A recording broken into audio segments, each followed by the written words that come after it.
In this episode, we talk about some PvP changes which I missed out, some event changes, some sandbox glitches, and a really weird thing I discovered about special game modes. Going back to the very start of the Duck Hunt event, before the event was even released, for some reason the Hunt Mega Edition appeared in the TDS lobby, and apparently the doors for the event area opened and you were teleported to the core blocks area. Well, at least that's what Shane said. I don't think that's the case. I don't think the door actually opened. I think when you approached the area, it sounded like the core blocks music played. However, the servers rebooted and we were correctly teleported to the Duck Hunt event. I suspect that the developers may have made an automatic timer for the doors to open at 6 PM on release day, but they didn't actually update the games to be that of the Easter event. And because before this event it was the core blocks hunt event, it therefore means that it's likely you were teleported to the area of the original core blocks event. Now, because this lasted like a whole minute, it doesn't really mean that you could have gotten the core blocks logbooks,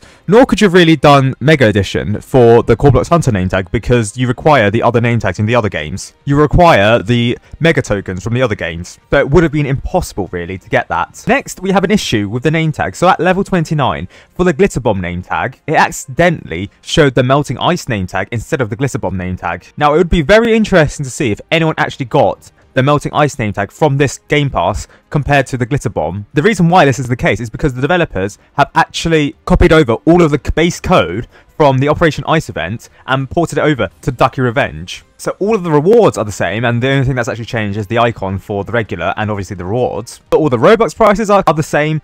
Additionally, they still have the level 22 glitch, where once you hit level 21, you automatically get level 22, because level 22 has a 0 egg requirement, but then level 23 has double the requirement amount compared to the previous level, that being level 21, because level 22 in the game's code is listed as the same total cost of eggs as level 21. Additionally, this isn't a bug, but more of an optimization feature, which the developers have said they have done in this event. It's that the assets or the glitter bomb name tag and other name tags in the preview for this do not show up while you're previewing it. I also didn't know that if you hover over the item, you could actually see the glitter bomb name tag in animated. It's the same for the butterflies name tag. Now, I don't know if they render properly here because of an issue of optimization, or the fact that actually the images do load in, as you can see here, but because of the way the images are loaded into the game, because this is what the assets look like, it probably means that the preview can't render them correctly, because as you can see, it's just a black box with all 4 butterflies in each corner. Probably a bug, considering everything. Now, what was a bug that was fixed is the charms for the Ducky event. They used to not actually appear, nor could you actually vote with them, meaning that you lost your citizenship rights of voting in elections.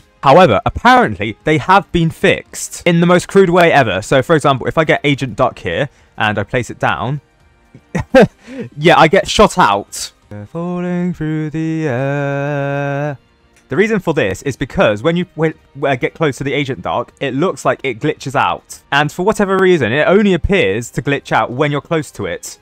It doesn't always glitch out of the map, but as you can see, the charm isn't glitching out too much. The further I go away from it, it doesn't appear to be glitching out, although it does appear to be glitching out there. But if I get closer to it, trying to avoid it, well, it doesn't seem to be glitching out. What? So it seems to be random whenever it glitches out. Also, this is tiny. Oh, now it decides to glitch out. Okay, I have no idea why it's glitching out and going into the ground. This is the same for all of the Ducky name tags. I can only speculate that it's because, for some reason, the charms are too small or something, but obviously you can see that the charms are very small, and they do take your color that's used in the chat for your username, but for some reason, it's just glitchy. Now, it does mean that you can glitch out of the lobby area, as you can see here, because of the properties of this, flinging you everywhere.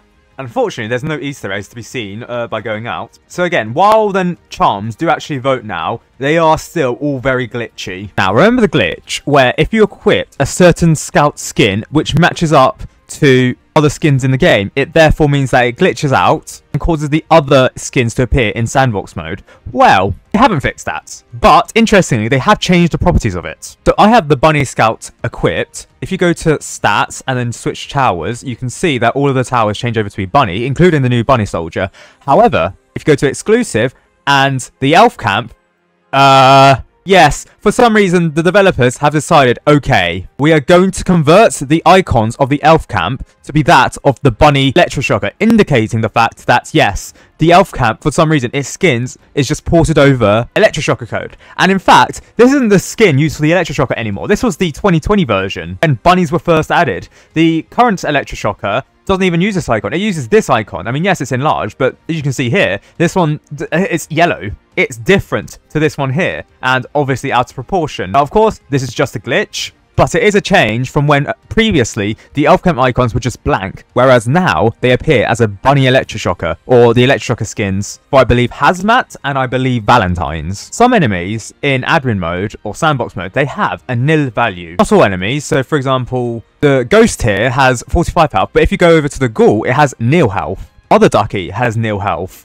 The necrotic skeleton has nil health. Now, this is because sandbox mode uses the max health of these enemies, which is a special property within the game's code, which determines the health of the enemy. However, these enemies, which have nil health, uses the default health value, which means that admin mode, it comes up with nil health because for some reason sandbox mode doesn't use that property. Now, it's not like these enemies are completely broken, as you can see here. The ghoul, it still works fine. However, it appears that some of the Operation Ice enemies are broken. Now, actually, I don't know which ones. Oh, the Frozen. Right, as you can see, the Frozen is stuck here, and I don't believe you can even target it. No, some Operation Ice enemies just get stuck in the ground. You can't attack them. They don't walk. They don't do any of their attacks. And interestingly, it is not because they have nil health. For example, the Frost Ravager, you can spawn it in just fine, but the Frost Hero, that also works. The Frost Hunter works. The Frost Invader works. Deep Freeze doesn't work, it gets stuck here. And the Packed Ice is the other enemy, which doesn't work and also gets stuck here.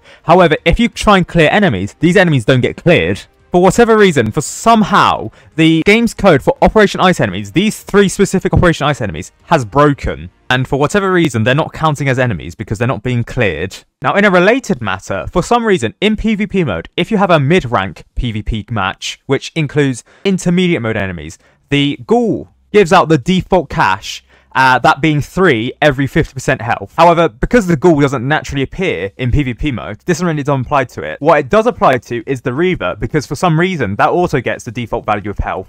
Default cash on death, that being $3 every 50% health. Now, this was a change actually made in February, but because intermediate mode has its own cash statistic for these enemies, it doesn't really apply to it until PvP mode was added. Now, the reason why this change was made in February is because for some reason these enemies have unused Polluted Wastelands 2 cash and health values, which kind of does sort of imply that these enemies were planned to be in Polluted Wastelands 2 before the idea was scrapped. Because why else would there be a default value for the ghoul and the Reaver unless they were used or meant to be used in Polluted Wastelands 2? Next is something that I didn't know of until recently. There's a PvE which you can swap over to PvP, and the only reason why this exists is to be able to equip a few PvP loadouts in the lobby. The only real difference is that here, this is your PvP loadout, and you only have 4 towers, and the consumables are different, those being the Airhorn energy drink and protein shake. Even more interestingly, every single tower in the game is listed as offensive, defensive, or supportive, except for one tower, that being the Rocketeer. So if you select offensive, it doesn't appear here. Defensive doesn't appear here. Obviously, you're not a support tower, but as you can see, the Rocketeer doesn't appear anywhere. It's only if you don't select anything does the Rocketeer appear. And yes, the Ducky charm things also work in this game mode, PvP voting. And I'm still glitching out. Will I ever actually land? I think I've entered the far lands.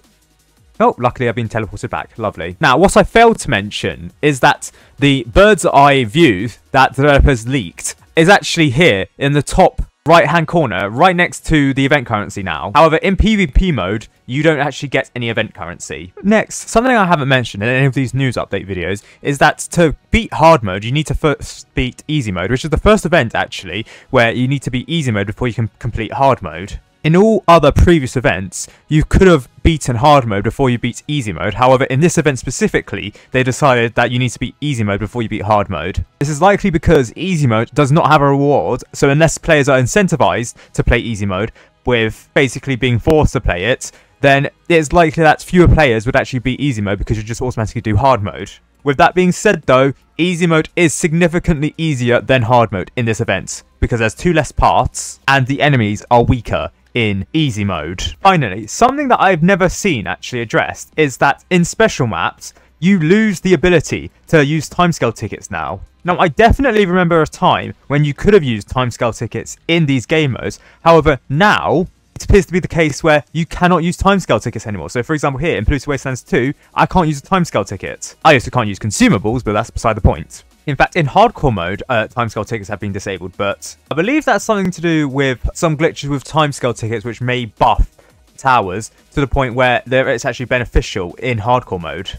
As why the special maps have timescale tickets disabled, I don't know. It's not like timescale tickets are disabled in the event. There is a bug with it, but I wouldn't say it's entirely game breaking. But also, challenge maps also no longer have timescale tickets, although I don't know if they've ever had timescale tickets.